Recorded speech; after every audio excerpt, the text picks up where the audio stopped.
ready. GMA Road Watch. Serbisyong totoo ng GMA News.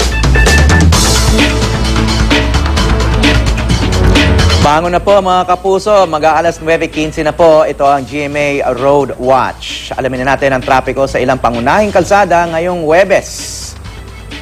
Unahin natin ang EDSA Regalia sa live na kuha ng MMDA. Sa kaliwang bahagi nyo ng inyong screen ay ang lanes papuntang Monumento northbound. Ang sa kanan naman po ay Makati o southbound. Makikita natin na kaunti na lang po ang traffic sa magkabilang bahagi ng EDSA. Katuwang naman ang Waze, kumustahin natin ang daloy ng trapiko sa EDSA Ayala. Makikita natin na sa lahat ng direksyon po sa Ayala at sa EDSA ay matraffic ang daanan. Pero mas mabilis po ang northbound sa EDSA, 33 kilometers per hour ang takbo ng ating Waze users. Habang sa southbound naman, ang average speed nila ay 28 kilometers per hour. Ang kulay red po, ang ibig sabihin niyan ay heavy traffic.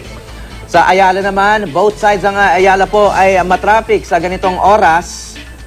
Marami pa rin po ang papasok sa mga opisina nila. At dito naman sa McKinley, papuntang Bonifacio Global City ay matraffic din po.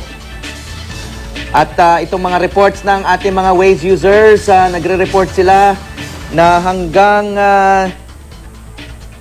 dito nga sa EDSA Buendia ay matraffic po ang daan. Di bandang dito naman papuntang Buendia galing Cubao ay halos standstill na po ang trapiko.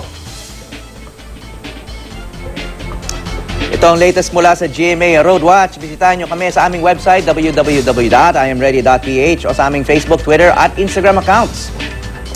Maaari nyo rin i-download ang Waze application sa inyong smartphone, sumali sa GMA I Am Ready group at sumama sa lumalaking Wazer community na ready maghatid ng real-time traffic situation habang kayo'y on the road. Magplano para sigurado I Am Ready. Serbisyong totoo ng GMA News.